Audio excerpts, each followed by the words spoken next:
الرحیم. کون سی گھڑی چاہیے بھائی؟ تو صحیح کی ہے. اعوذ باللہ من الشیطان الرجیم. بسم اللہ الرحمن الرحیم. افطمعون ان یؤمنوا لکم وقد کان فریق منهم یسمعون کلام اللہ ثم یحرفونہ من بعد ما عقلوہ وهم یعلمون. اب کیا تم اے مسلمانوں یہ توقع رکھتے ہو کہ وہ مانے تمہاری بات؟ اور ان میں ایک فرقہ تھا کہ سنتا تھا اللہ کے کلام کو، پھر وہ بدل ڈالتے تھے اس کو جان بوجھ کر، اور وہ جانتے تھے.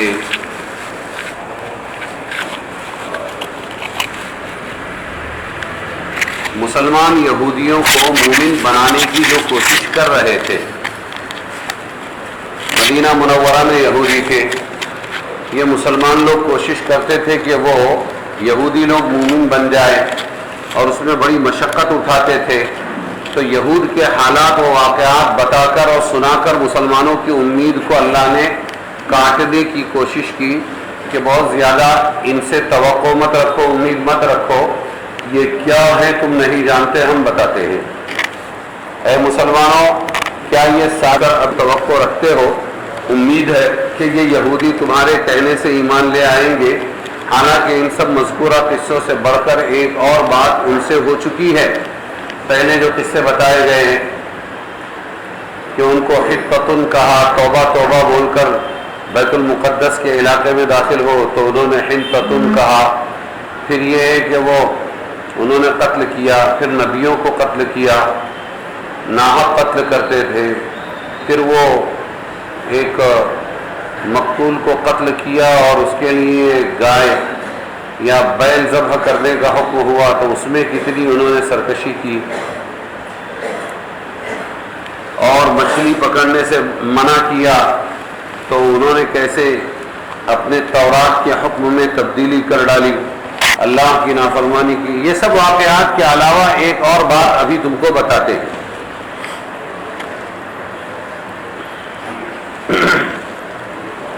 ان میں کچھ لوگ ایسے گزرے ہیں یہودیوں میں کہ اللہ تعالیٰ کا کلام سنتے تھے اور پھر اس کو کچھ کر ڈالتے تھے، اس کو سمجھنے کے بعد ایسا کرتے تھے. اور لطف یہ ہے کہ جانتے تھے کہ ہم برا کر رہے ہیں، محض نفسانی اغراض اور فائدے کے لیے یہ کارروائی کرتے تھے.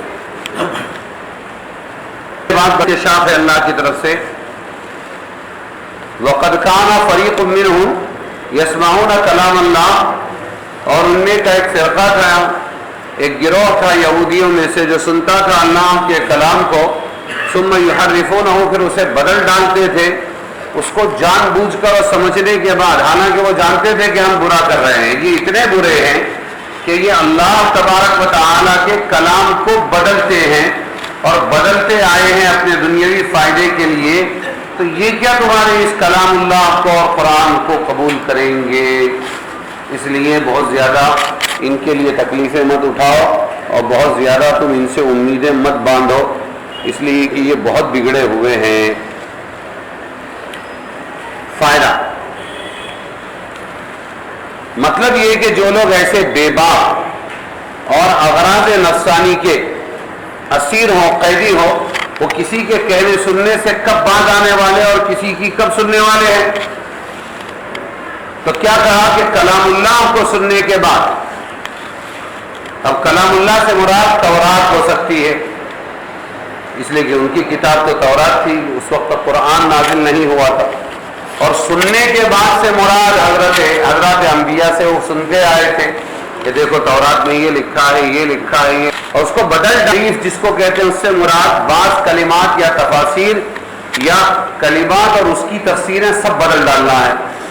یا وہ کلام سے وہ کلام مراد ہے جو معلوم ہے حضرت موسیٰ علیہ السلام کے ساتھ 70 لوگ گئے تھے اور وہاں سنا اور سننے کے بعد واپس آئے اور آنے کے بعد کہا کہ یہ اللہ کا کلام ہے، لیکن یوں کہا ہے کہ جتنا میٹھا میٹھا اسے ہپ ہپ کرو اور جو کڑوا کڑوا ہے اسے تھو تھو کرو. یعنی جتنا تمہارے سے تورات میں عمل ہو سکے تورات پر اتنا کر لینا، نہیں ہو سکے تو سب چھوڑ دینا. یہ انہوں نے اپنی طرف سے کہا تو بدل دیا. تو وہ مراد ہو سکتا ہے کہ وہ لوگ اللہ کا کلام سنتے تھے جو 70 آدمیوں نے بطور تصدیق موسیٰ علیہ السلام سے کوہ طور پر سنا تھا، اور سننے سے مراد بلا واسطہ ہے، اور تحریف بدل دیتے سے مراد یہ کہ قوم کے پاس آ کر یوں کہا، آخر میں اللہ نے یہ بھی فرما دیا تھا کہ جو حکم تم سے ادا نہ ہو سکے وہ معاف، تو بدل دیا۔ امور مذکورہ بالا میں سے کسی امر کا صدور گو ان یہودیوں سے۔ اب ایک سوال پیدا ہوتا ہے کہ وہ پرانے یہودی تھے، یہ مدینہ منورہ میں جو بنو قریظہ بنو نذیر یہ یہودی آ کر بسے ہیں، انہوں نے کب تورات سنی؟ یہ کب گئے تھے ادھر موسیٰ علیہ السلام کے ساتھ؟ انہوں نے کب یہ گناہ کیے؟ تو کہ تم جیسے وہ لوگ تھے، تو براہ راست انہوں نے یہ کام نہ کیا ہو جو آپ صلی اللہ علیہ وسلم کے زمانے میں موجود تھے، لیکن چونکہ یہ لوگ بھی اپنے اسلاف کے ان اعمال پر انکار و نفرت نہ رکھتے تھے بلکہ ان کو صحیح مانتے تھے، اس لیے حکماً یہ بھی ویسے ہی ہوئے۔ دوسری آیت ہے وَإِذَا لَقُوا الَّذِينَ آمَنُوا قَالُوا آمَنَّا۔ یہ یہودی جب ملتے ہیں مسلمانوں سے تو کہتے ہیں ہم مسلمان ہوئے، ہم بھی مسلمان، قَالُوا آمَنَّا، ہم مسلمان ہیں۔ وَإِذَا خَلَا بَعْضُهُمْ إِلَىٰ بَعْضٍ، اور جب ایک دوسرے سے ملتے ہیں یہودی لوگ، قَالُوا تو کہتے ہیں أَتُحَدِّثُونَهُمْ بِمَا فَتَحَ اللَّهُ عَلَيْكُمْ، کیا تم لوگ ان مسلمانوں سے ایسی باتیں کرتے ہو، ظاہر کرتے ہو جو اللہ نے تم پر کھولی ہے؟ تم یہودی لوگوں پر ان کی کتابوں میں تورات میں کھولی ہے، لِيُحَاجُّوكُمْ بِهِ عِندَ رَبِّكُمْ، تاکہ یہ ان باتوں کو پکڑ کے تمہارے خلاف اللہ کے پاس، تمہارے رب کے پاس حجت پکڑے۔ افلا تعقلون، تم کو سمجھ نہیں ہے کیا؟ جب یہ لوگ ملتے ہیں مسلمانوں سے تو کہتے ہیں یہودی لوگ آمنا، اب ایمان لائے۔ وَإِذَا خَلَا بَعْضُهُمْ إِلَىٰ بَعْضٍ، اور جب ان میں سے بعض ایک دوسرے سے ملتے ہیں، یہودی سے ملتے ہیں تو کہتے ہیں زیادہ ہوشیاری مت دکھاؤ اور زیادہ ایسی باتیں اپنے راز کی جو ان کے بارے میں مسلمان اور محمد اور اسلام کے بارے میں ہیں، تعریف کی باتیں ان کو بہت مت بتایا کرو۔ تم سے بات کرتے ہو بما فتح اللہ علیکم، جو اللہ تعالیٰ نے تم پر کھول رکھی ہیں، ارے یہ تمہارے خلاف حجت ہوں گی یہ باتیں، لِيُحَاجُّوكُمْ بِهِ عِندَ رَبِّكُمْ، تاکہ یہ مسلمان انہی باتوں کے ذریعے تمہارے خلاف تمہارے رب کے پاس حجت پکڑیں۔ تم کو سمجھتا نہیں، افلا تعقلون۔ اور جب یہ ملتے ہیں منافقین یہود مسلمانوں سے تو ان سے کہتے ہیں کہ ہم بھی ایمان لے آئے، اور جب تنہائی میں جاتے ہیں یعنی بعض منافق یہودی دوسرے بعض کھلم کھلا یہودیوں کے پاس جاتے ہیں تو ان کے ساتھ میں رہنے اور بیٹھنے اور کھانے پینے کہ ہم تو تمہارے ہیں، تو دوسرے یہودی ان سے کہتے ہیں تم یہ کیا غضب کرتے ہو کہ مسلمانوں کو خوشامد میں وہ باتیں بتلا دیتا ہو جو ان کے مفید مذہب اللہ تعالیٰ نے تورات میں تم پر منکشف کر دی ہے۔ جیسے سورہ حشر میں آیت ہے کہ تورات میں زبور میں اللہ تبارک و تعالی نے موسیٰ علیہ السلام نے فرمایا یاتی کہ ایک نبی آئیں گے، ان کا نام احمد ہوگا، یہ ان کی کتابوں میں لکھا ہوا ہے کہ ایک نبی آخر الزمان آئیں گے، ان کا نام احمد ہوگا۔ وہ منافقی تھے تو ساتھ میں خوش کرنے کے لیے مسلمانوں کو ہاں اسلام کے بارے میں یہ آیا ہے، ہاں اسلام کے محمد صلی اللہ علیہ وسلم کے بارے میں ہماری کتابوں میں یہ آیا۔ تو یہ بات پہنچتی تھی پکے اور کٹر یہودیوں کو تو وہ چڑھتے ان پر اور کہتے ہیں کہ تم کو جو اللہ نے بتایا ہے تمہاری کتابوں میں وہ جا کے مسلمانوں کو کیوں بتاتے ہو تم؟ مگر ہم بمصلحت پوشیدہ رکھتے ہیں، نتیجہ یہ ہوگا کہ وہ لوگ تم کو حجت میں مغلوب کر دیں گے، دیکھو ہے نا تمہاری کتابوں میں ہماری باتیں، یہ مضمون اللہ کے پاس سے تمہاری کتاب میں آیا ہے، کیا تم اتنی موٹی سی بات نہیں سمجھتے؟ فائدہ منافقین کبھی ایک آدھ بات خوشامد میں اپنے ایمان کی سچائی جتلانے کے لیے مسلمانوں سے کہہ دیتے تھے۔ یہ دیکھو تورات میں رسول اللہ صلی اللہ علیہ وسلم کے متعلق بشارت آئی ہے یا قرآن مجید کے متعلق خبر آئی ہے وغیرہ، اس پر دوسرے لوگ ان کو ملامت کرتے تھے۔ اولا یعلمون ان اللہ یعلم ما یسرون وما یعلنون، اب اللہ فرما رہے ہیں اچھا چھپاؤ یہودیو، تمہارے پاس اسلام کی جو باتیں محمد کے بارے میں جو باتیں چھپاؤ، کیا تمہیں یہ نہیں معلوم ہے کہ تم چھپا بھی دو اگر تو وہ اللہ تبارک و تعالی جانتا ہے تمہاری چھپی ہوئی باتوں کو بھی اور ظاہر باتوں کو بھی، وہ بتا سکتا ہے۔ اور اس نے قرآن میں پورے آسمانی کتابوں کے نچوڑ کو بیان کر دیا۔ ابھی بھائی یاقی من بعد، میرے بعد حضرت عیسیٰ علیہ السلام نے غالباً یہ فرمایا کہ میرے بعد ایک نبی آئیں گے، ان کا نام احمد ہوگا۔ یہ عیسیٰ علیہ السلام کا مقولہ ہے۔ اب یہ تورات کی بات قرآن نے نقل کی، صحف ابراہیم و موسیٰ، آپ پڑھتے ہیں، سنتے ہیں، ہمارے امام صاحب پڑھتے ہیں، سبح اسم ربک الاعلی الذی خلق فسوی۔ یہ پوری سورت پڑھنے کے بعد میں جو مضمون بیان کیا، آخر میں اللہ نے آ کر کہا یہ مضمون صرف قرآن کا نہیں ہے، یہ صحف ابراہیم و موسیٰ، ابراہیم اور موسیٰ کے کتابوں میں، صحیفوں میں، اور اسی طرح ان کے بکلیٹ کے اندر، ان کی چھوٹی بڑی کتابوں میں جو کچھ تھا اس کا خلاصہ ہے۔ تو قرآن نے کوئی بھی آسمانی کتاب اور کوئی بھی آسمانی صحیفے کا مضمون باقی نہیں رکھا ہے۔ اگر محفوظ ہے ان کی کتابیں تو ہماری کتاب میں محفوظ ہے، اتنی جامع کتابیں ہمیں۔ تو اللہ فرما رہے ٹھیک ہے تم چھپاؤ، کیا اتنا بھی نہیں جانتے ان اللہ، کہ اللہ کو معلوم ہے جو کچھ چھپاتے ہیں، وما یعلنون، جو کچھ وہ ظاہر کرتے ہیں، ومنهم امیون لا يعلمون الکتاب الا امانی وانهم الا یظنون۔ یہ ایک الگ مضمون شروع ہو رہا ہے۔ تو اللہ تبارک و تعالیٰ یہ بتلا رہے ہیں کہ اللہ پر ہے، معلوم ہے اے یہودیو، اگر تم کچھ چھپا بھی دو، تمہاری کتابوں میں اسلام اور اسی طرح محمد صلی اللہ علیہ وسلم کے بارے میں کچھ اچھی باتیں ہیں، تم اگر ان کو نہیں بتاؤ گے تو اللہ تو بتا دے گا۔ اب اگلی آیت میں ایک الگ مضمون ہے کہ اللہ فرما رہے یہودیوں میں بھی دو قسم کی، کچھ پڑھے لکھے تھے اور کچھ ان پڑھ تھے۔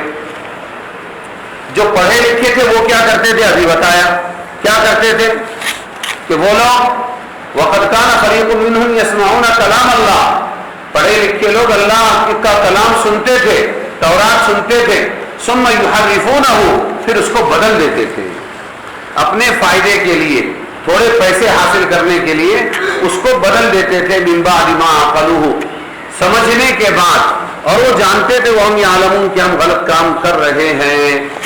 یہ تو تھے پڑھے لکھے، اور کچھ تھے ان پڑھ، ان میں بھی وَمِنْهُمْ أُمِّيُّونَ لَا يَعْلَمُونَ الْكِتَابَ إِلَّا أَمَانِيَّ وَإِنْهُمْ إِلَّا يَظُنُّونَ، اور بعض ان میں بے پڑھے ہیں، یعنی یہودیوں میں بے پڑھے ہیں، خبر نہیں رکھتے ہیں کتاب کی، لا يعلمون الکتاب، وہ خبر نہیں رکھتے ہیں کتاب کی۔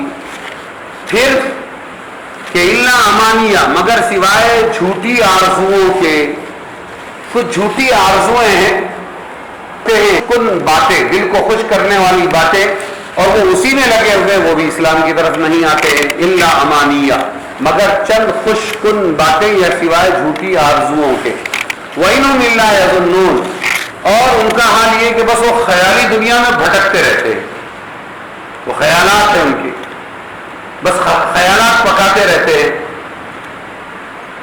تو ایک قسم تو یہ ہوئی ان پڑھوں کی، لیکن ان کا بھی سارا گناہ ان کے عالموں کے کھاتے میں ہے۔ کیوں ان کے عالموں کے کھاتے میں ہے؟ اس لیے کہ انہوں نے جاہل رکھا، ایک دوسری بات یہ کہ انہوں نے تحریفات کی، اور انہوں نے اپنے فائدے کے لیے ان کو اپنے فائدے کا علم دیا، اپنی طرف سے لکھ لکھ کے دیا، لیکن جو اصلی کتاب میں ہے وہ علم ان کو نہیں دیا۔ فَوَيْلٌ لِّلَّذِينَ يَكْتُبُونَ الْكِتَابَ بِأَيْدِيهِمْ، تو ہلاکت ہے، خرابی ہے ان لوگوں کے لیے جو لکھتے ہیں کتاب اپنے ہاتھ سے، اپنے ہاتھ سے لکھ لکھ کے علماء کو، اپنے امت کو گمراہ کیا۔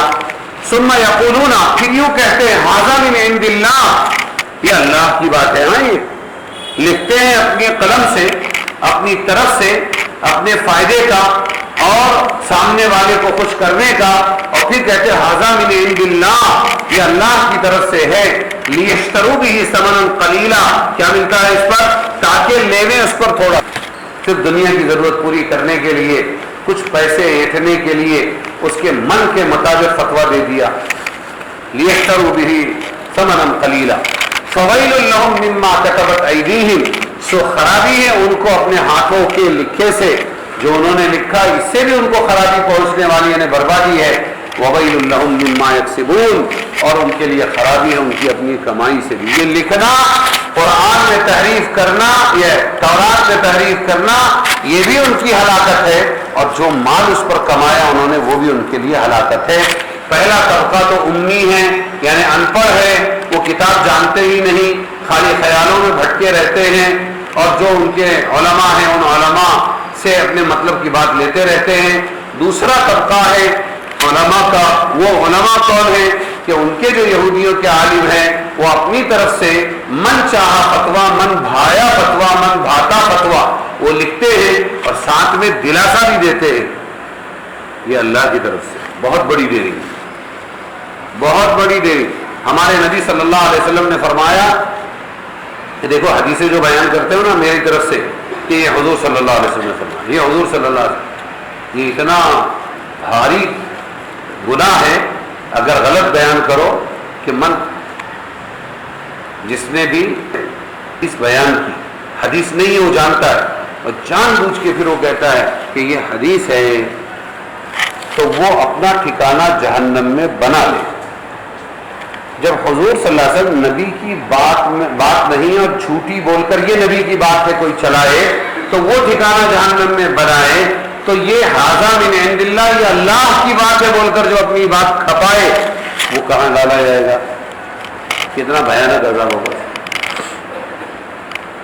اس لیے ہمارے علماء نے فرمایا کہ حدیث پکی ٹھکی بھی جب بیان کرو تو وہاں بھی الفاظ بہت احتیاط سے بولو۔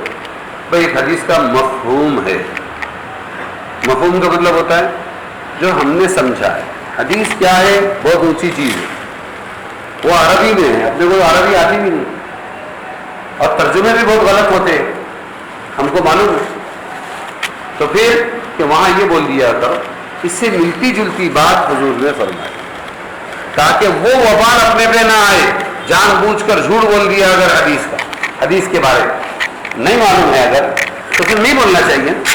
کل اگر یہ بولے کہ نہیں مجھے معلوم نہیں تھا اور میں نے حدیث سمجھ کے بول دیا، جیسے الصلاۃ معراج المؤمنین یا الصلاۃ معراج المؤمن، آپ کے یہاں کتبے ہوتے ہیں، کتبے پہلے بہت ہوتے تھے، لکھا ہوتا تھا نماز کے اوقات، ہے نا، وہاں الصلاۃ معراج المؤمن لکھا ہوا ہے یا مومنین لکھا ہے کہ نماز مومنوں کی معراج ہے، یہ حدیث لکھا ہے وہاں پر، حالانکہ یہ حدیث نہیں ہے، یہ کسی بزرگ کا قول ہے۔ کسی بزرگ کا کیا ہے؟ ایسی ڈھیر ساری چیزیں ہمارے مسلمانوں میں چلی ہوئی جس کو حدیث بول کر چلایا گیا، یہ بہت بڑا گناہ ہے۔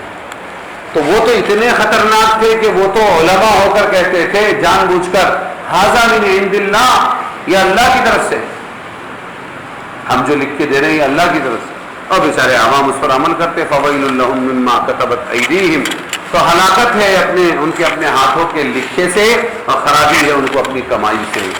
کیا ان کو اس کا علم نہیں کہ اللہ تعالیٰ کو سب خبر ہے ان چیزوں کی؟ ہاں، تو اس آیت میں یہودیوں کے خواندہ لوگوں کا ذکر تھا، آگے ان کے ناخواندہ لوگوں کا ذکر ہے۔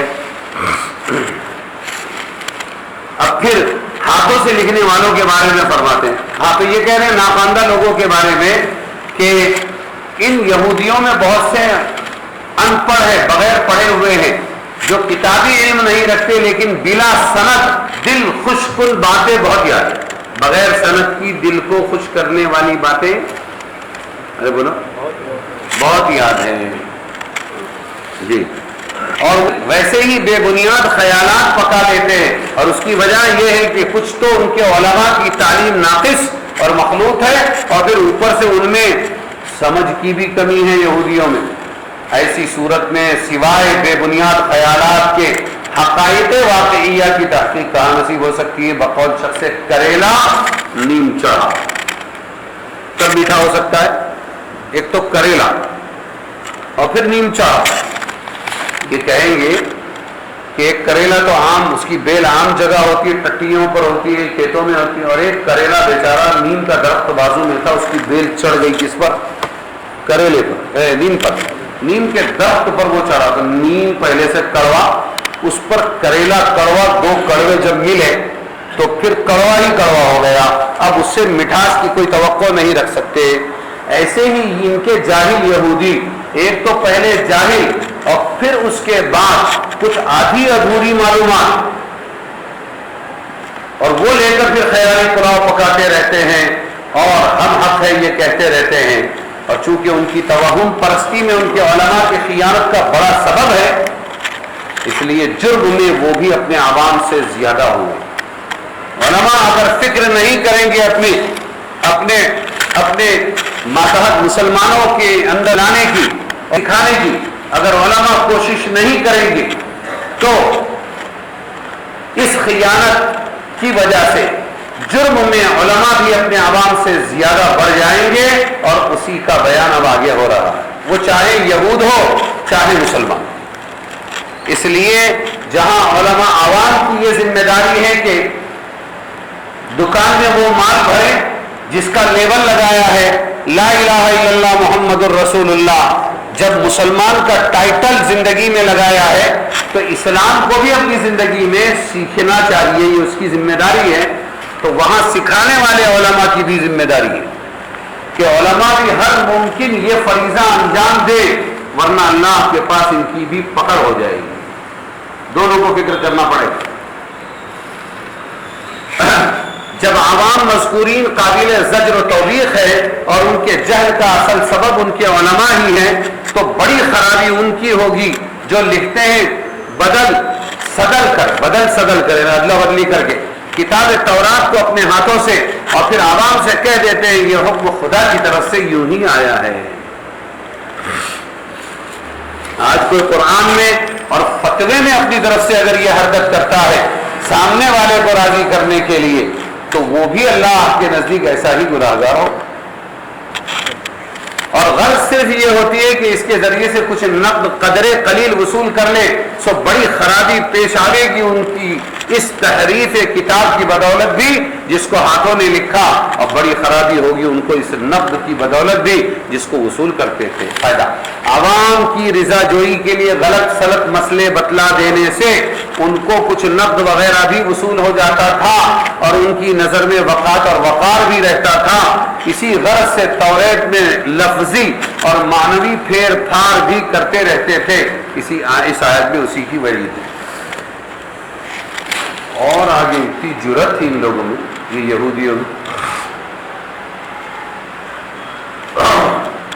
یہ سب کر کے کہتے تھے وہ جہنم میں اگر گئے بھی تو تھوڑے دن جلد ان کے واپس جنت ہمارے باپ کی. وَقَالُوا لَن تَمَسَّنَا النَّارُ إِلَّا أَيَّامًا مَّعْدُودَةً، اور وہ کہتے تھے کہ ہرگز ہم کو نہیں چھوئے گی آگ مگر چند دنوں تک. ایام معدود، چند روز گنے چنے ہم کو چھوئے گی، باقی نہیں چھوئے گی. قل، فرما دیجیے محمد صلی اللہ علیہ وسلم، اتخذتم عند اللہ عہدا، کیا تم نے اللہ کے پاس اس کا قرار لیا ہے کہ تھوڑے دن جلانا، زیادہ نہیں جلانا؟ تمہارے پاس اس کا کوئی قرار نامہ ہے؟ ہاں، اللہ کے یہاں سے قرار کیا، یخلف اللہ، ہرگز اس کے خلاف نہ کرے گا، تم کو تھوڑے دن رکھے گا، زیادہ دن نہیں رکھے گا جہنم میں. ام تقولون علی اللہ ما لا تعلمون، یا تم بولتے ہو اللہ تعالی پر جو کچھ تم نہیں جانتے ہو. اور یہودیوں نے یہ بھی کہا کہ ہرگز ہم کو جہنم کی آگ چھوئے گی بھی نہیں، اور اگر چھوئی بھی تو انگلیوں کے چند سال، باقی اس سے زیادہ نہیں. اے محمد صلی اللہ علیہ وسلم، آپ ان سے فرما دیجئے کیا تم نے لوگوں نے اللہ تعالیٰ سے اس کے متعلق کوئی معاہدہ لیا ہے جس میں اللہ نے اپنے معاہدے کے خلاف نہ کرنے کا وعدہ کیا ہے، یا معاہدہ نہیں لیا بلکہ ویسے ہی اللہ تعالیٰ کے ذمہ ایسی بات لگا رہے ہو جس کی کوئی علمی سند اپنے پاس نہیں رکھتی؟ فائدہ یہود کے اس قول کی مفسرین نے مختلف تقریریں کی ہیں. من جملہ ان کے ایک یہ امر محقق ہے کہ مومن اگر گناہگار ہوگا تو بقدر گناہ دوزخ کے عذاب میں داخل ہوگا. یہ ہے اصل مسئلہ. وہ کہاں سے اتنی دیرین کی بات کرتے تھے وہ سمجھے. ہمارے یہاں بھی یہی ہے کہ مسلمان کو اللہ نے جو زندگی دی وہ تمام فرائض پورے کر کے گیا تو اللہ تعالیٰ حساب کتاب بھی نہیں لیں گے، اول وہلہ میں اس کو جنت میں داخل کریں گے. اس کی ہر چیز کمپلیٹ ہے، ایک عبادت ہے، معاملات ہے، معاشرت ہے، اخلاق ہے، سب کچھ ہے. تو اللہ فرمائیں گے اس کو سیدھا بغیر حساب کتاب کے جنت میں داخل. کبھی نماز چھوٹ گئی تو 1 کروڑ ایک نماز جان بوجھ کے چھوڑنے پر 2 کروڑ 88 لاکھ برس جہنم میں جلنا پڑے گا. اس طرح کی اگر کوئی گناہ کبیرہ ہو گیا تو پھر مومن کو اتنے دن پہلے ڈائریکٹ جنت دے دے گی، اتنے دن گناہوں سے دھو کر جہنم میں پھر ڈالیں گے۔ یہ ہوا اصول، اس کے لیے بھی ہمارے اس اسلام والے مسلمان کے لیے بھی، اور یہی وہ لوگ بھی جانتے تھے، ہم تو مسلمان ہیں، یعنی ہم یہودی ہیں، موسیٰ علیہ السلام کے ماننے والے ہیں، تورات کے ماننے والے ہیں، اور آج بھی موسیٰ علیہ السلام نبی برحق ہے، اور آج بھی تورات ہی اصلی کتاب ہے، تمہارا قرآن تمہارے محمد کو نعوذ باللہ بازو۔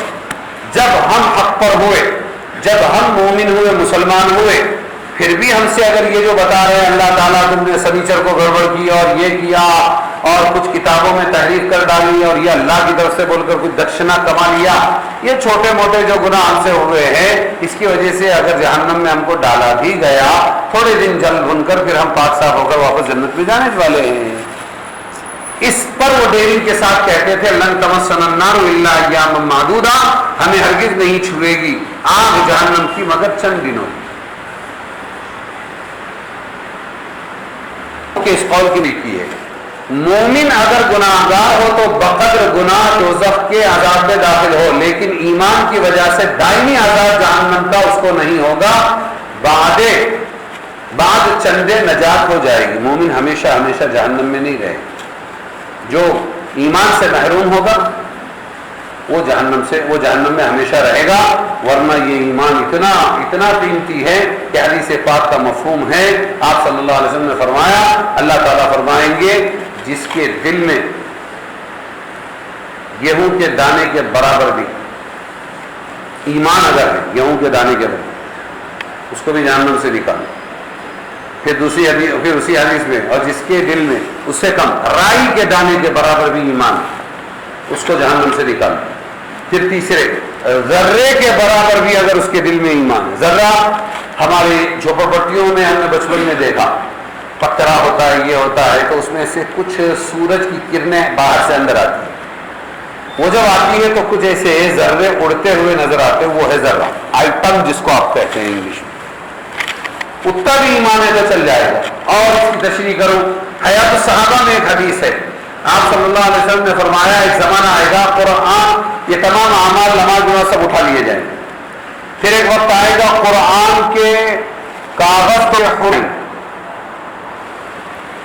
تو آپ صلی اللہ علیہ وسلم سے صحابہ نے عرض کیا اللہ کے رسول صلی اللہ علیہ وسلم پھر ایسا ایمان کہ جس میں نہ نماز ہے، نہ اعمال ہے، نہ قرآن کے الفاظ ہے، حروف ہے، ایسا ایمان کیا کامیابی دے گا، کیا فائدہ دے گا؟ تو حضور صلی اللہ علیہ وسلم نے فرمایا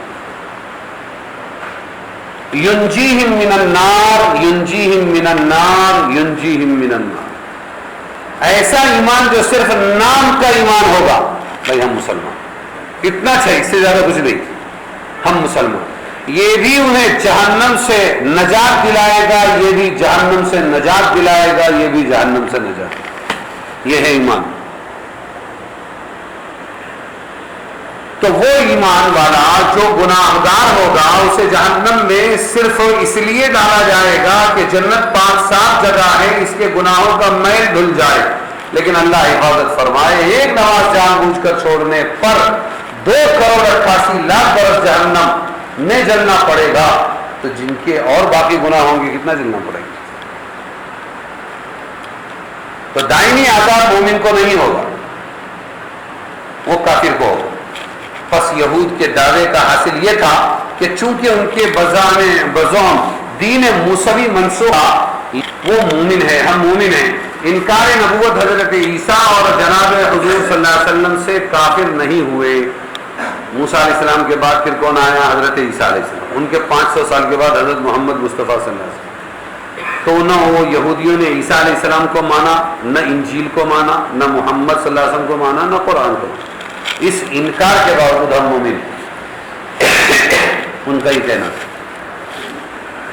بس اگر کسی گناہ کے سبب دوزخ میں چلے بھی گئے پھر نکالے جائیں گے، اور چونکہ یہ دعویٰ، لیکن یہ دعویٰ صحیح نہیں، بنا الفاسد علی الفاسد فاسدن، یہ ایک علماء کی بنیاد ہے کیونکہ یعنی یہ بنیاد غلط ہے، اس کی بنیاد بھی غلط ہے، کیونکہ دین موسوی کی ابدیت کا دعویٰ خود غلط ہے کہ ان کا دین ابدی تھا، پھر حضور کو کائے کو بھیجتے، عیسیٰ علیہ السلام کو کیوں بھیجتے؟ لہذا انکار نبوت مسیحیہ اور محمدیہ کے سبب وہ لوگ کافر ہیں۔ کون کافر؟ یہودی کافر، اور کفار کے لیے چند دن کے بعد جہنم سے نکلنا نہیں، ہمیشہ پڑے رہنا۔ اور اگر انہوں نے اللہ سے عہد لیا ہے، ایسا کوئی ان کے پاس دعویٰ ہے تو دلیل پیش کریں۔ اور اللہ نے سب سے افضل امت کے ساتھ یہ عہد نہیں کیا کہ یہ جنتی یہ جہنمی، اس کو اتنے دن رکھوں گا، اس کو اتنے دن۔ آپ صلی اللہ علیہ وسلم خود فرماتے ہیں واللہ لا اعلم، سنو ذرا دھیان سے سنو اس کو، مائکم وانا رسول اللہ، اور کما قال علیہ الصلوۃ والسلام، اللہ کی قسم میں اللہ کا رسول ہوں، پھر بھی مجھے نہیں معلوم کہ میرے ساتھ اللہ کیا کرے گا، تمہارے ساتھ اللہ کیا کرے گا۔ اس سے بڑھ کر کوئی بات ہو سکتی؟ حضور صلی اللہ علیہ وسلم موجود ہے اور ایک معصوم سا بچہ انتقال کر گیا، تو کوئی عورت وہاں پر اس کو پکڑ کے پیار سے کہنے لگی انت عصفور من عصافیر الجنہ، مبارک ہو تیرے لیے، خوشخبری ہے، تو جنت کی چڑیوں میں سے ایک چڑیا ہے، جنت کے پرندوں میں سے ایک پرندہ۔ حضور نے فرمایا کوئی ایسی بات نہ کہے، تمہیں کیا معلوم اللہ نے اس کے بارے میں کیا فیصلہ کیا، بچہ ہے، تمہیں کیا معلوم ہے کہ اللہ نے اس کے بارے میں کیا فیصلہ کیا ہے؟ اس لیے ہم کسی کے بارے میں جنتی ہونے کا کی گواہی نہیں دے سکتے۔ بالکل جہاں جہاں اللہ کے نبی کو اللہ نے بتایا دیا وہ اپنی جگہ، یہ اتنا نازک مسئلہ ہے کہ جہنمی بولنا کسی کو یا جنتی بولنا، اس کا اختیار اللہ کے سوا کسی کو نہیں۔ حتیٰ کہ ہم فرعون کو تو جہنمی بول سکتے اس لیے کہ قرآن سرٹیفکیٹ ہے، قارون کو ہم فرعون جہنمی بول سکتے ہیں اس لیے کہ قرآن سرٹیفکیٹ ہے، لیکن ہمارے زمانے کے کسی کٹر سے کٹر کافر اور مشرک کو بھی ہم سکتے اور مر جائے ہی کہہ سکتے ہیں کہ یہ جہنم میں گیا ہے اور یہ کافر ہے، اس کے اندر کا دل کا حال ہم کو نہیں معلوم کہ فلانا اسلام کا دشمن تھا، فلانی پارٹی کا لیڈر تھا اور فلانی پارٹی کا بانی تھا اور ایسا تھا اور اتنا بولتا تھا اور اتنا کرتا، وہ سب اپنی جگہ، لیکن ہم کسی پر فتویٰ نہیں لگا سکتے کہ وہ جہنم میں گیا کہ جنت میں گیا۔ سن لو پھر موقع نہیں ملے گا، اس لیے نہیں لگا سکتے کہ دنیا میں حضور نے فرمایا انسانوں کی 4 قسمیں، بعض لوگ ایمان والوں کے گھر میں پیدا ہوتے ہیں، ایمان والوں کی زندگی گزارتے ہیں، ایمان پر مرتے ہیں، جنت میں جائیں گے، نماز پڑھی جاتی ہے ان پر۔ بعض لوگ بے ایمانوں کے گھر میں پیدا ہوتے ہیں، بے ایمانوں کی زندگی گزارتے ہیں، یعنی کفر و شرک کی، اور وہ بے ایمانی پر کفر و شرک پر مرتے ہیں اور وہ جہنم میں جائیں گے۔ بعض لوگ وہ ہیں جو بے ایمانوں کے گھر میں پیدا ہوتے ہیں، زندگی بے ایمانوں جیسی گزارتے ہیں، موت سے پہلے اللہ ان کو ایمان دے دیتا ہے، لوگ سمجھتے ہیں کہ یہ بے ایمانی کی موت مرا ہے، حالانکہ وہ کل جنتیوں میں اٹھائے جائیں گے۔ چوتھی قسم بڑی خطرناک، کچھ لوگ ایمان والوں کے گھر میں پیدا ہوتے ہیں، ایمان والوں کی زندگی ہے، اور ان پہ مرنے کے بعد باقاعدہ نماز جنازہ پڑھ کے ان کو دفنایا جاتا ہے، موت سے پہلے اللہ ایمان سلب کر لیتے ہیں، یہ کل بے ایمانوں میں اور جہنمیوں میں اٹھائے جائیں گے۔ سب سے خطرناک قسم، اور ایک حدیث پڑھ کے تو رونگٹے کھڑے ہو گئے، اور وہ حدیث یہ ہے کہ اللہ تبارک و تعالیٰ کسی کو پیدا کرتا ہے اور اسے توفیق دیتا ہے تو وہ جنتیوں کے اعمال کرتا رہتا ہے، زندگی بھر کرتا رہتا ہے، صرف ایک گز وہ جنت سے باقی رہ جاتا ہے، کوئی فعل یا کوئی قول ایسا اس کا نکلتا ہے کہ وہ اللہ کو ناراض کرتا ہے، اللہ ایک گز سے اس کو واپس لا کر جہنم میں ڈال دیتے ہیں۔ 70 سال 60 سال 80 سال کی زندگی کے بعد اور عبادتوں کے بعد۔ اس کے برعکس بھی ہے، کچھ لوگ بے ایمان پیدا ہوتے ہیں یا گناہ گار پیدا ہوتے ہیں، جہنم کے راستوں پر زندگی بھر چلتے ہیں اور صرف ایک گز باقی رہ جاتا ہے، اور اللہ تبارک و تعالی اس کو ہدایت دیتے، کوئی ایک ادا پسند کر لیتے ہیں، کوئی ایک فعل یا کوئی قول پسند کر لیتے ہیں، اور ایک گز ابھی جہنم میں داخل ہونے میں باقی، اسے ہدایت ملتی ہے، اللہ جنت بلا دیتا ہے۔ اتنا بے نیاز بادشاہ ہے۔ اس کا مذہب بنایا ہے لوگ یہودیوں. ہم جتنا اللہ کی پناہ پکڑے اتنا کم ہے، اس لیے دعائیں بھی بڑی عجیب عجیب ہے. ایک دعا میں آپ صلی اللہ علیہ وسلم نے فرمایا، ایک کو انعام دیا آپ صلی اللہ علیہ وسلم نے سونے کی ڈلی، اس میں بہت لمبی چوڑی صفات بیان کر کے آخر میں 3 دعائیں مانگی تھی. اجعل خیر عمری آخرہ، اللہ تو ایسا ہے، تو ایسا ہے، بہت اچھی صفات بیان ہے. اور آپ سنتے رہے. آخر میں کہا اے اللہ میری عمر کے آخری حصے کو اچھا بنا. کیا دعا مانگی؟ اجعل خیر. ہم کہتے ہیں دنیا اچھی بنا دے، گھر اچھا بنا دے، کاروبار اچھا بنا دے، ہاں بیٹے کو کماؤ پود بنا دے. لیکن وہ کہہ رہے ہیں اجعل خیر عمری آخرہ، شروع میں اچھی گزرنا کوئی کمال نہیں ہے. اجعل خیر عمری آخرہ. ہم لوگ بہت سال پہلے جماعت میں تھے گورکھپور میں، میں نے 3 جماعتیں بنائی، ادھر جاؤ ادھر جاؤ ادھر. ایک ہفتے بعد وہ علاقے میں پہنچا جماعت میں، تو بولے اس مسجد میں قصہ ہوا آپ کو معلوم؟ میں نے کہا نہیں. تم نے ایک جماعت بھیجی تھی، وہ جماعت بات کرتے کھڑی تھی مسجد کے باہر گشت. تقریباً 40 سال سے شراب پی رہا، عمر زیادہ تھی، 40 سال سے شراب پی رہا تھا. وہ آ کے سنتے کھڑا ہوا بات. ہوش والے تو بیچارے بے ہوش تھے، اور یہ بے ہوش آ کر کھڑا ہو گیا. سب نے کہا انشاءاللہ، اس نے بھی کہا انشاءاللہ. وہ تو تمہاری جماعت تو واپس چلے گی جامع مسجد.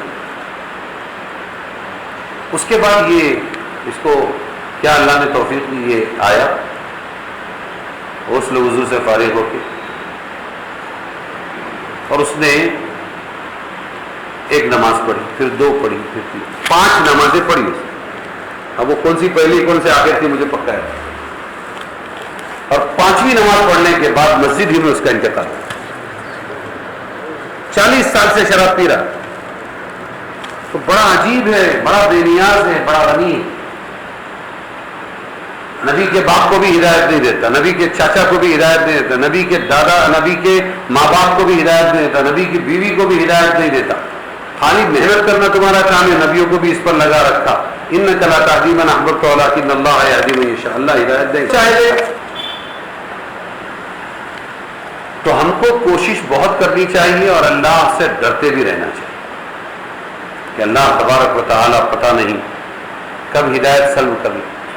اس میں کبھی بڑائی نہیں آنے دینا چاہیے. شیطان چھٹی پہ نہیں آتا، پہلے کرنے نہیں دیتا، کرے تو وہ عمل بچنے نہیں دیتا، فوراً کبر تکبر دل کے اندر لاتا ہے. اس لیے بہت بچنے کی ضرورت ہے اور اپنی عاجزی بتلانے کی ضرورت ہے. اللہ کہ اللہ تو بے نیاز ہے، ہم محتاج ہیں موت تک. تو وہ دعا مانگ رہے تھے، تو انہوں نے پہلی دعا مانگی اجعل خیر عمری آخرہ. اے ایسے ایسے عظیم الشان اللہ، عظیم صفات والے ہیں، میری عمر کا آخری حصہ اچھا بنا دے. وخیر عملی خواتیمہ، اور اے میرے پیارے اللہ میرا آخری عمل اچھا عمل ہو. خیر عمل، بہت اچھے عمل کرتا ہے، لیکن آخری ہے کہ آخری عمل سب سے اچھا عمل بنا. وخیر ایامی یوم القاک فیہ، اور اے میرے پیارے اللہ میرا سب سے بہترین دن وہ بنا جس دن میں تجھ سے ملاقات کروں. اچھا دن کون سا؟ اللہ سے بندے کی ملاقات، وہ سب سے اچھا دن، وہ دن مجھے عطا کر. ولی ثبتنا بہ حتی نلقاک، اے اسلام اور مسلمانوں کے نگراں ولی دوست، ہمیں اس اسلام پر جمائے رکھ. کب تک؟ حتی نلقاک، یہاں تک کہ ہم تجھ سے ملاقات کریں. بولو آمین. تو یہ دعائیں سیکھنا چاہیے، ان کو اپنے معمول میں لانا چاہیے. اس لیے کہ حدیث میں ہے لا يرد القضاء الا الدعاء، اللہ کے فیصلے کو کوئی چیز نہیں بدل سکتی، لیکن ایک دعا ہے جو اللہ کے فیصلے کو بھی بدل دے، کیونکہ اسی سے ریکویسٹ ہے اے اللہ اگر تو نے ماں کے پیٹ میں مجھے، یہ حضور کی دعا کا مفہوم ہے، شقی لکھ دیا تھا، بدبخت لکھ دیا تھا، اے اللہ بدل کر مجھے نیک بخت لکھ. کس سے مانگ رہے ہیں؟ اللہ سے، جس اللہ کا فیصلہ کوئی نہیں بدل سکتا، اسی سے ریکویسٹ کر رہے ہیں اگر وہ نظر ثانی کر لے اور وہ دوبارہ فیصلہ دے دے اور نیا فیصلہ دے دے تو اس کو کون پوچھنے والا ہے؟ لا یسأل عما یفعل وهم یسألون، ساری دنیا کے لوگ پوچھے جائیں گے لیکن اللہ کو کوئی پوچھ نہیں سکتا۔ عام محاورہ ہے کہ مالک کا کون مالک ہوتا ہے؟ ہاں یہ مالک ہے بیچارہ، ہے نا، لیکن وہ تو خالق ہے۔ جب مالک کا کوئی مالک نہیں جو چاہے کر سکتا ہے تو خالق کو کون پوچھنے والا ہے؟ اس لیے نیکیاں کرتے بھی رہنا ہے اور ڈرتے بھی رہنا ہے اور اللہ سے مانگتے بھی رہنا ہے، اس لیے کہ فعال لما یرید ہے، جو چاہے کرتا ہے۔ ابو عبداللہ اندلسی رحمۃ اللہ علیہ، اندلس اسپین، بہت بڑے بزرگ، ہزاروں ان کے مرید، اور عیسائیوں کا بھی علاقہ تھا، لہذا گزر رہے تھے، مریدین بھی ساتھ تھے، اچانک دماغ خراب ہو گیا اور ایک عیسائی لڑکی کے پیچھے پیچھے چلے، وہ پنگھٹ پانی بھرنے آئی تھی یا سہیلیوں کے ساتھ تھی، اس کے پیچھے پیچھے چلے، وہ محل میں گئی تو یہ بھی محل میں گھر میں گئے۔ اب وہ مریدین پریشان، کیا ہو گیا بزرگ کو، کچھ سدھر نہیں رہا۔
سب سے پہلے ابو عبداللہ اندلسی رحمۃ اللہ علیہ کو جس نفس نے گمراہ کر دیا تھا وہ نفس تو اپنے ساتھ لگا ہوا ہے نا، اگر اپنے اندر بیٹے کو الٹا سلٹا بول دیا، بیوی کو کچھ الٹا سلٹا سنا دیا، وہ اللہ کو غصہ آ گیا، ہمیں بھی محروم کر دے گا نا اللہ تعالیٰ۔ اس لیے بولے، سوچیں، پڑھیں، یہ ایمان کا حصہ ہے، لیکن اس کے ساتھ میں ہمیشہ اپنے آپ کو حقیر سمجھے کہ اللہ پتہ نہیں یہ تو نماز نہیں پڑھ رہے ہیں اور میرا تو یہ حال ہے کہ میں پڑھ رہا ہوں لیکن قبول ہوئی کہ نہیں ہوئی یہ تو تو ہی بتائے گا، اس لیے سے جنتی ہو جائیں اور میں پڑھ کر جہنمی ہو جاؤں، اس لیے اللہ میں ہی لا الہ الا انت سبحانک انی کنت من الظالمین، اس کا ذکر زیادہ کیا کرو، زیادہ پڑھا کرو۔ موسیٰ حضرت یونس علیہ السلام کو اللہ نے ذرا سی پکڑ کی اور مچھلی کے پیٹ میں ڈال دیا. اور اللہ نے 23ویں پارے میں بتایا اگر یہ نہ کہتے لا الہ الا انت، اے اللہ وہ تمام جتنے شرابی، کبابی، جواری، زانی اور مشرک اور کافر اور تیرے نافرمان، وہ سب کو تو نے چھوڑ دیا، مجھے پکڑ لیا، مچھلی کے پیٹ میں قید کر دیا، اس لیے تو نے ایسا کیوں کیا؟ نہیں، نہ وہ برے نہ اللہ تو برا، سب اچھے. لا الہ الا انت، تیرے سوا کوئی معبود نہیں ہے. انی کنت سبحانک، میں تیری پاکی بیان کرتا ہوں. انی کنت من الظالمین، اے اللہ ظالم میں ہی تھا. برسوں دین پر چل کر اور اللہ کا حکم پورا کر کے اور دعوت دے کے ظالم میں، اور باقی سب شرک کر کے اور کفر کر کے اور اللہ کی نافرمانی کر کے اور حرام خوریوں میں زندگی گزار کر، ان کے بارے میں کچھ نہیں کہتا. تو سوچو کتنا نازک مسئلہ ہے کہ ایک طرف ہم کو اللہ کی عبادت بھی کرنا ہے، ایک طرف اچھائیاں بھی کرنا ہے، دوسری طرف فوراً کیا ہے؟ اذکار مسنونہ ہے کہ نہیں آپ کے پاس؟ ارے بھائی نماز کے بعد پہلا کیا ہے؟ اللہ اکبر، ایک مرتبہ پہ بیٹھے بیٹھے کیا کہو؟ استغفر اللہ استغفر. یہ کیوں ہے معلوم؟ استغفر اللہ، اے اللہ میں نے جو عبادت کی ہے اس پر مجھے فخر نہیں ہے، میری توبہ بھی محتاج توبہ ہے. کیا ہے؟ میری توبہ بھی، میری عبادت بھی استغفار کے قابل ہے. کہاں تیری پاک نماز، کہاں وہ نمازی لوگ کہ تیر نکالنا ہے تو کلوروفارم نہیں ہے. کیا کرنا کہ میں جب نماز کی نیت باندھ کے کھڑے ہو جاؤں تو تم تیر نکال لینا، مجھے پتہ نہیں چلے. کہاں نماز کی وہ کیفیت ہو؟ کیا میری نماز؟ اس لیے اللہ استغفار، میں تیری مغفرت طلب کرتا ہوں کہ یہ نماز کی وجہ سے تو مجھے ہلاک نہ کر دے، عذاب نہ دے. اس لیے نیکیاں کرتے بھی رہنا ہے، دعائیں مانگتے بھی رہنا ہے، اور ساتھ میں لوگوں کی حقارت دل سے نکالنا ہے. تو اللہ کا مسئلہ ہے، اس کا مسئلہ ہے، بولتے بھی رہنا ہے، یہ جانے اللہ جانے.